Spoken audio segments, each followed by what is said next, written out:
At first, I didn't think it was bad. I thought it was just my job. Hey, I did it, and so Yeah. But then later, after the astronauts went up and all that, I said, hey, we made it safe for them to go up. Yeah. And that made me feel pretty good. Yeah. What Enos's experiences helped them to understand what would happen to human beings. Ham went up first. Yeah. And then Enos. But Enos was more trained, better trained than what they tell me Ham was. Mm-hmm. My veterinarian I worked for, he was in charge of setting up places all the way around the world that the chimpanzee was supposed to go around, just in case of emergencies. Well, and I worked with the 7 original astronauts. I knew Shepard and Glenn real well. And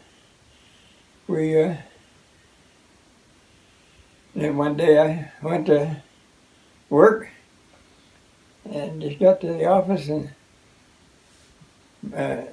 Major Batcher, my veterinarian, came in and says, I need you to go home and pack a suitcase for at least 2 weeks. 2 weeks? He said, yeah. I said, okay, no civilian clothes. I said, all right. So I shut down. He told me to hurry, and he'd tell me about it later. So I went home, packed clothes, came back. They had airline tickets there for me to go to Norfolk, Virginia. He said, now you're going to go there, and you're going to get on a ship, and you're going to go out, and you're going on a recovery team. I said, what happened? He said, the guy that was, 2 men that's supposed to be on that team, one hurt his back real bad and couldn't go. I have to get another replacement, so I'm depending on you. So I got to Norfolk, and they was waiting on me, and they took me out there at the docks. And it was a big old aircraft carrier. Oh man, I got it made. I went up there and saluted and asked permission to come aboard. Yeah, and he walked me right across the ramp, plane there and runway.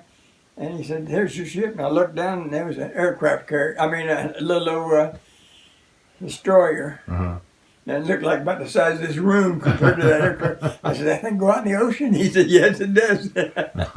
So I got on it, and they took off. What was your destination?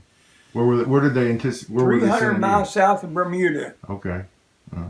And we got out there. We stayed out there, about a day or so. Might have been 2 days. And they, every now and then, he broadcast over there that Enos is up and doing well and all this kind of stuff. But they had wires in his right ankle right here, all the way to his heart and everything. He said there's a cape and monitor everything. And after he went around the world once and twice, and then second time around he got on and said, he's running low on oxygen and they're bringing him down, and we're bringing him down in our area. And boy, he turned that boat around, and away we went. I think it was about 40 miles. And you could see an aircraft circling, and the closer he got, and I mean, he had that ship just flying, and lowered it down slow. Did you see the capsule land in the water, hit the water? No. Oh. No. And pulled right upside the capsule. The Navy guys hooked onto it, lifted that thing up, put it on the ship. It was all ours, and we had to blow the hatch and slide him right on out. So what was Enos doing? Was he relaxed? Or He was jabbering up a storm. Jabbering? Yeah, making noise, talking, and they said he was real low on oxygen, but he had a little spot right here, I guess, right where you could look through the window and stuff. And I took those screws off and got that out of the way where I knew he could breathe and get air. And it took a while to get the rest of him. And he was in a pouch where he just sat about like this. He had shoes on, and they was bolted to the end of the bottom where he couldn't move his feet or anything. His suit, flight suit on, and across here he had a zipper because they had a catheter up his penis. And that zipper was a 400-pound test zipper. And somehow during that flight, he busted that and yanked that catheter out. Oh no, I bet it was a mess. He didn't like us to touch around that area. That was sore. Yeah. And we got him out, took him into that little room there. They called it the first aid. There on that ship. It had a stainless steel table. Laid him down, and we tied his arms and his legs down because during his training there in New Mexico, he bit the end of a guy's finger off. Mm-hmm. And so we had to be real careful about that. Mm-hmm. But he was pretty calm, and I knew he was thirsty the way he was acting and everything. So I asked his sailors, I said, go get me an apple and an orange. And they did. They came back. I said, cut it in fours. And they cut it in fours. I took that orange and put right here. Mm-hmm. Oh man, you could just see him delay. He's sucking down that. He sucked that thing bone dry. Mm-hmm. And then when he got done with that, I took it out and I put a quarter piece of apple in there. I just did that, and boy, he consumed it all that real fast like. Well, you couldn't just give him a swig of water? No, not at that time, no. Okay. So because we had to take these wires out, make sure everything was just right. Mm-hmm. Sew that up, and so was he cooperating? clean him up, make sure he's okay, and he was fine. He didn't get aggressive with you, did he? Oh no, never did, never did. We was real surprised. It was nice, and we had that stainless steel cage I was telling you about. Mm-hmm. We had one on, raised it up, put him inside there, and we sat there doing our paperwork. Because all the time when we was doing all this stuff, we was getting telegrams in from, do this, don't do that, do this, and don't do that. So it was bugging us, so I just kept putting them in my pocket. So I was sitting there reading that, and I did that, and I didn't do that. Mm-hmm. But I looked down in that cage, and he'd stick his finger out. I went, what the heck's he doing? I looked down there, and he had undid all those stitches and took them out, shoved them out. He wanted to do something. Right. He was in flight. He successfully did over 5,200 different operations. Mm-hmm. They registered like a speedometer when he did things right. Mm-hmm. He had 2 plastic tubes. One, if he did so many things right, he could reach over that tube and he'd get her, look like a marble, but it was a banana pellet pressed down it, very flavorful.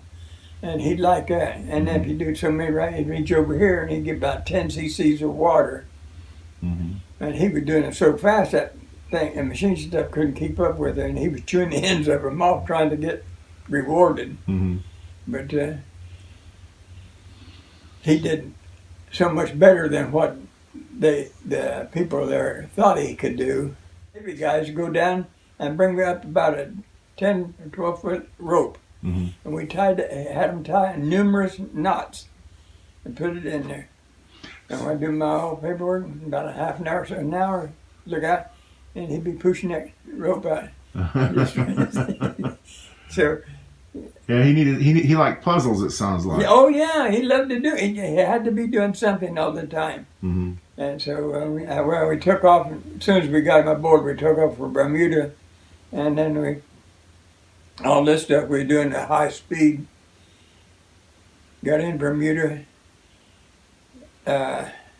We had to transfer over to a smaller boat to get into the docks area. Mm-hmm.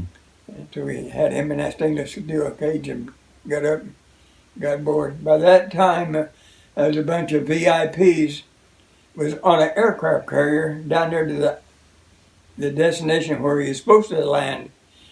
They had flew to Bermuda and was there. Mm-hmm. And there was Germans and from Germany and some other country, plus Americans that's there.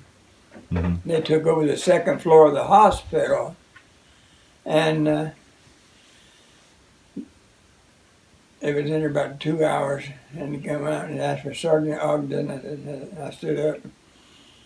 He came over and shook my hand and said, "You did a good job, Brianna, thank you." And he had a very German accent. I had a hard time understanding it. I said, "You're quite welcome."